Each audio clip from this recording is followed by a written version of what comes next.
Hello friends, welcome to my new blog. कैसे आए हो आप सब? आई होप सब मस्त होंगे, एकदम भले चंगे होंगे।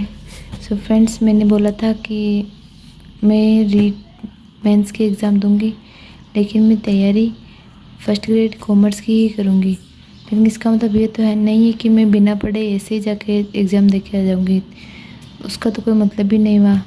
सो फ्रेंड्स, मैंने इसलिए बोला था क्योंकि हमारे जो कॉमर्स फर्स्ट ग्रेड का जो सिलेबस है और रीट मेंस का जो सिलेबस है एसएसटी का, क्योंकि आपको पता होगा कॉमर्स वालों को एसएसटी में ही एग्ज़ाम दे सकते हैं, एसएसटी से ही।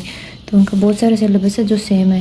जैसे इसमें देखिए आप, सिंधु घाटी सभ्यता, ये भारतीय राष्ट्रीय आंदोलन, ये इसके अंदर भी है। और फर्स्ट ग्रेड में भी ये इसका खास तौर से इसका बोला हुआ है। ये भूगोल है, जो विश्व भूगोल है, ये फर्स्ट ग्रेड में नहीं है, लेकिन ये पॉलिटिकल जो आती है उसके अंदर विशेषताएं हैं। और ये कला और संस्कृति, ये पूरा सेम ही है। अब ये तो है नहीं कि रीट के लिए अलग से कला संस्कृति आ जाएगी और राजस्थान की अलग होगी और फर्स्ट ग्रेड के लिए राजस्थान की कला संस्कृति अलग होगी, वो तो सेम ही होगी। तो मैं ये सब पढ़ूंगी तो ये मेरा रीट मेंस का भी हो जाएगा और फर्स्ट ग्रेड का भी हो जाएगा।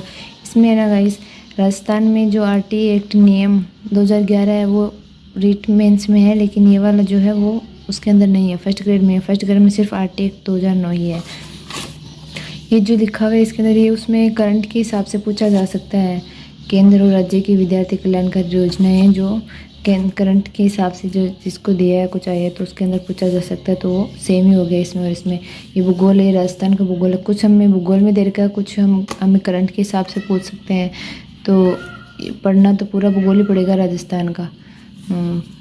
ये भूगोल, उसके अंदर सिर्फ राजस्थान का भूगोल है हमारे फर्स्ट ग्रेड में, लेकिन इसमें विश्व भूगोल भी है। भारत का भूगोल रीट मेंस में नहीं है।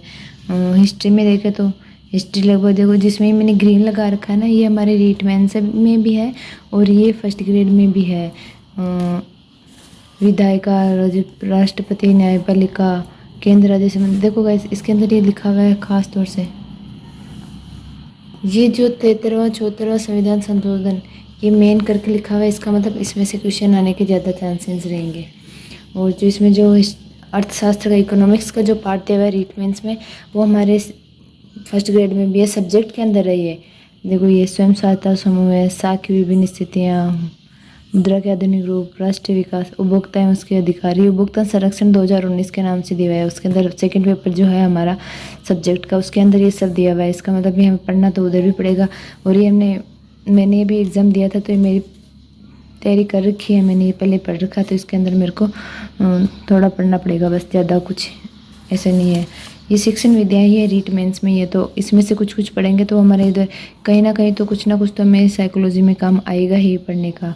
जैसे अधिगम वाला है, सूचना एवं संचार प्रौद्योगिकी है, ये सब हमारे उसमें भी आएगा। सीखने के प्रतिबल, औपचारिक और अनौपचारिक विधियों द्वारा इसमें मूल्यांकन है, लेकिन इससे रिलेटेड कुछ उसके अंदर भी टॉपिक है, औपचारिक अनौपचारिक अधिगम से संबंधित।